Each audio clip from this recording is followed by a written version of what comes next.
Investigators will piece together this crime. Let's bring in Marc Harrold, who's a former police officer and also an attorney.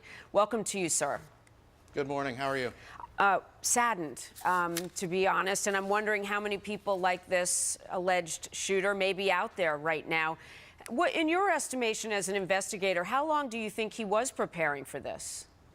Well, I think they're going to be able to figure that out based on the receipts. They have a long history, most likely, of internet searches, but also, like was said, that he had a lot delivered to his house. They're going to be able to trace that back. Some of what he had are not easy items to get. Maybe they're too easy to get. But the bottom line here is they're going to have a long history of being able to see what he had delivered, and by what he had delivered and when he ordered it, they may be able to piece together what was most likely a very long curve on his planning here. So this was a very deliberative thing. It's going to take a while to piece it together, and also they're going to be looking to see if he had any assistance in getting something he shouldn't have been able to get, right, or just in learning how to put this. It's not easy what he did, wiring all that up. He may have had help. And they certainly are taking a look at that. They've questioned someone else, but they're not calling it a suspect. We're looking at the detonation, which was done at a separate location after what I believe is the most painstaking recovery of evidence I have ever seen at his apartment. It took 2 days. It took teams from all over this country. What specifically might have been in that apartment that's going to change anything? Do they not have enough evidence alone from the movie theater? Well, they certainly have enough evidence, it would seem, with all the witnesses and the physical evidence of what he did in the movie theater.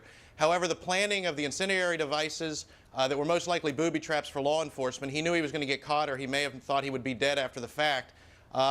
Those could be federal charges. So it may not be just the evidence that they collect for what he did at the movie theater. It may expand the amount of charges or the types of charges that he faces based on what was at his apartment and not only what he did in the theater. Initially, there were reports he was cooperating with authorities. Then he lawyered up and he wasn't. In terms of developing a possible motive, what are the questions that authorities will ask him, and what investigation will they do to try to determine what everyone wants to know? Why? Well, now that he does have a lawyer involved, or he's at least asked for a lawyer, that does change the manner in which the investigation proceeds as far as questioning and interrogation.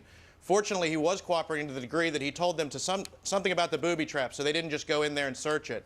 A lot of lives could have been lost, not only law enforcement, the people that live around him. They're going to be looking for a motive. Everyone's asking why, whether this tied to some hallucination or fantasy he had about that movie, whether there's some larger ideology. I thought maybe they'd find some sort of manifesto in there, some sort of paperwork saying why he did this, but everybody's asking why.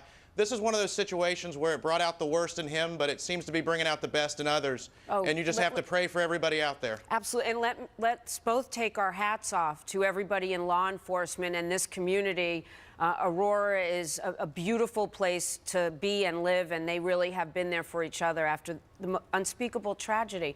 If he did this alone, how much training would you need to have? How much knowledge would you need to have to build just the booby trap part of this?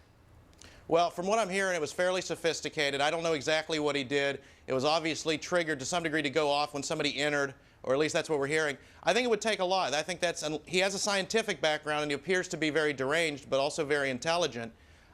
It's not clear how he got the information. Again, that's why I think he could have had somebody help him learn how to do this, even somebody who didn't know what they were teaching him to do, just how the chemicals interact.